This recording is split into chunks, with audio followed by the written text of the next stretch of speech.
দেখিলোঁ মাত্ৰ 14% মানুহকে বিষাক্ত সাপে দংশন কৰে, 86% মানুহক বিষহীন সাপে দংশন কৰে। চ' আগতে আমি যিটো ভাবিছিলোঁ যে সৰ্পদংশন হ'লে আমি হস্পিটেল মানে বেজৰ ওচৰত গম ভাল হৈ যায়, একচুৱেলি সেইখিনিক আপোনাৰ বিষহীন সাপে দংশন কৰিছিলে, বিষাক্ত সাপে দংশন কৰা নাছিলে। আমি শুই আছোঁ ধৰক, শুই পেলাই যদি এনেকৈ ধৰণৰ আছোঁ, সি ওচৰতে ৰৈ পেলাই আপোনাৰ তাপটো বা টেম্পাৰেচাৰটো আমাৰ শৰীৰৰ পৰা যিটো আছে ওলাই থাকিব, চ' লৈ থাকিব। এতিয়া কেনেবাকৈ যদি আমাৰ তাৰ গাত হাতটো লাগে তেনেহ'লে সি আমাক দংশন কৰিব পাৰে। এতিয়া দংশন কৰিলে কি হ'ব, আমি এনেকৈ কিবা খজুৱাইছে বুলি কৈ পেলাই আমি শুই থাকোঁ, আৰু শুই পেলাই আমি ৰাতিপুৱালৈ আমি মৃত অৱস্থাত পাব পাৰোঁ। চ' শুই থাকোঁতে বেৰত এনেকৈ হাতডাল পৰি গ'ল, চ' পৰি দিয়াৰ লগে লগে সাপডালে ভাবিলে যে মোক কিবা দিগদাৰ দিবলৈ আহিছে, চ' সাপডালে তাইক দংশন কৰি থৈ দিয়ে। দংশন কৰাৰ পিছত তাইতো গম নাপায়, কিন্তু প্ৰায় 2টামান বজাত তাই খুব গা বিষ অনুভৱ কৰিলে। চ' এটা শুই থকা মানুহ এটা একো অসুবিধা নাই আগতে, কিন্তু ৰাতি তেওঁৰ গা বিষ হৈ গ'ল। মাকে ভাবিলে খেলা ধূলা কৰিছিলে সেইকাৰণে গা বিষ হৈ গ'ল, সেইকাৰণে মালিচ কৰি দিলে। চ' সেইকাৰণে একো নপালে মালিচ কৰি দিয়াৰ পিছত আকৌ হৈ গ'ল, মাকো হৈ গ'ল, ছোৱালীজনী হৈ গ'ল। চ' ৰাতিপুৱালে তাই অৱস্থা বেয়া হৈ গ'ল। এতিয়া আপোনাৰ যদি চায় তেনেহ'লে আমাৰ তথ্য আছে এতিয়া আমাৰ হাতত, ডিমৌ গ্ৰাম্য চিকিৎসালয়ত এতিয়ালৈকে আপোনাৰ 3,300 ৰোগীক আমি চিকিৎসা প্ৰদান কৰিছোঁ। তাৰ পৰা আমি দেখিলোঁ মাত্ৰ 14% মানুহকে বিষাক্ত সাপে দংশন কৰে, 86% মানুহক বিষহীন সাপে দংশন কৰে। চ' আগতে আমি যিটো ভাবিছিলোঁ যে সৰ্পদংশন হ'লে আমি হস্পিটেল মানে বেজৰ ওচৰত গম ভাল হৈ যায়, একচুৱেলি সেইখিনিক আপোনাৰ বিষহীন সাপে দংশন কৰিছিলে, বিষাক্ত সাপে দংশন কৰা নাছিলে। তাৰপিছত আমি যদি চাওঁ আমাৰ যিখিনি এই 33% ৰোগীৰ যদি চাওঁ, তাৰ ভিতৰত আমি দেখিলোঁ মাত্ৰ আপোনাৰ 3% বা 4% মানুহকে এণ্টিভেনম বেজি দিব লগাত পৰিছে। মানে বাকী শতাংশ যিখিনি মানুহবোৰ যিখিনি আছে যদিও বিষাক্ত সাপে দংশন কৰিছে, সিহঁতক বিটো দিয়া নাই, কেতিয়াবা বি নিদিয়ে, কেতিয়াবা আপোনাৰ ধৰক চাব লিথেল ড'জ দিয়ে, মানে কম পৰিমাণত বি দিয়ে, মানুহটো নমৰে, মানে সি মানে জাষ্ট অৱশ হ'ব কিন্তু মৰি নাযায়, মাৰিব নোৱাৰে। চ' আৰু লিথেল পৰিমাণৰ অৰ্থাৎ মানুহ মাৰিব পৰা বি সাধাৰণতে সাপে খুব কম দিয়ে, আৰু আপোনাৰ মই কৰোৱেই 14% বা আপোনাৰ 12% মানুহকে দিয়ে। চ' সেইখিনি ৰোগীক আপুনি যদি আনুষংগিক মেডিকেল চিকিৎসা নকৰে তেওঁৰ মৃত্যু অনিবাৰ্য।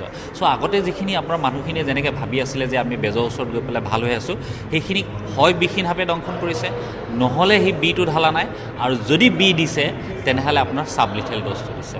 মানে যদি কেতিয়াবা আপোনাৰ ধৰক সাপে যদি বিটো বহুত বেছি দিয়ে তেনেহ'লে 20 মিনিট বা 1 ঘণ্টাৰ ভিতৰত লক্ষণ আহে, আৰু যদি কম দিয়ে মেবি 1 ঘণ্টা লাগিব পাৰে, 2 ঘণ্টা লাগিব পাৰে, 3 ঘণ্টা লাগিব পাৰে। চ' আমি ক'ব নোৱাৰোঁ চ' সাপডালে কেনেকুৱা পৰিস্থিতিত সি কেনেকুৱা ধৰণৰ বি দিছে।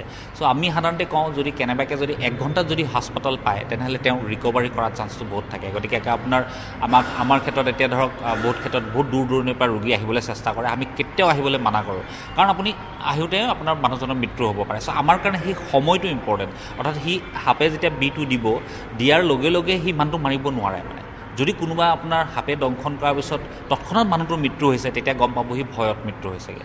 মানে সাপে বিটো যদি দিব এনেকৈ বেজি দিয়া নিচিনাকৈ দিব, তাৰপিছত সি মাংসপেশীত যাব, তাৰপিছত লাহে লাহে সি তেজত গতি কৰিব, আৰু তাৰপিছত গোটেই আমাৰ শৰীৰত সি চাৰ্কুলেশ্যনত যাব, মানে আপোনাৰ বিয়পি পৰিব।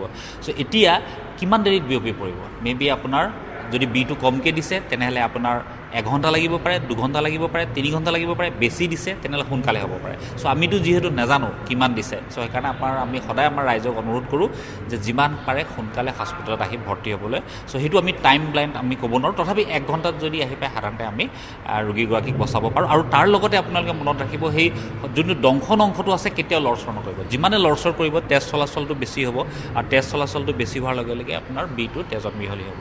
কেতিয়াও নাবান্ধিব, নুধুব। আমাৰ যিমান এনিমেল বাইণ্ড হয়, মানে আপোনাৰ ধৰক কুকুৰ, মেকুৰী, ছাগলী বা আপোনাৰ বাঘ, আপোনাৰ যিমান এনিমেল জীৱ জন্তুৱে যদি মানুহক কামোৰে, চাবোন পানীৰে পূৰা 15 মিনিট এনেকৈ ধুব লাগে, ঠিক আছে। কিন্তু সৰ্পদংশনত নুধুব, অকল সৰ্পদংশনতহে নুধুব, নোধোৱাকৈ লৰচৰ নকৰাকৈ নাবান্ধাকৈ তৎক্ষণাত হস্পিটেল আহিব লাগিব। কিছু ক্ষেত্ৰত ভাল কথা সুধিলে, সেইটোক আমাৰ কয় ক'লা শংকচুৰ সাপ। যেতিয়া আপোনাৰ ফেটি সাপে দংশন দিলে কি হ'ব, বিষাব পাৰে, ফুলিব পাৰে, সি মানুহটো সাৰ পাই যাব আৰু সি হস্পিটেল যাব, দৌৰিবগৈ। কিন্তু এই যিটো শংকচুৰ সাপে যেতিয়া দংশন কৰে, আমাৰ শংকচুৰ সাপটোৰ নিশাচৰ প্ৰাণী, আৰু ই কি কৰিব মানুহৰ উত্তাপ লৈ ভাল পায়, মানে সাপবোৰ সাধাৰণতে শীতল ৰক্তিৰ প্ৰাণীটো। চ' সেইকাৰণে সেই মানে এনভাইৰমেণ্টৰ পৰা, পৰিৱেশৰ পৰা সি তাপটো লয়। এতিয়া আপোনাৰ ধৰক আমি যেতিয়া শুই থাকিলে আমাৰ কি হ'ব, শৰীৰৰ পৰা তাপটো ওলায়।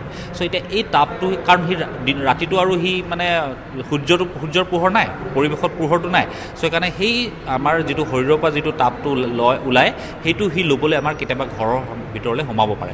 আমি শুই আছোঁ ধৰক, শুই পেলাই যদি এনেকৈ ধৰণৰ আছোঁ, সি ওচৰতে ৰৈ পেলাই আপোনাৰ মানে আপোনাৰ তাপটো বা টেম্পাৰেচাৰটো আমাৰ শৰীৰৰ পৰা যিটো আছে ওলাই থাকিব, চ' লৈ থাকিব।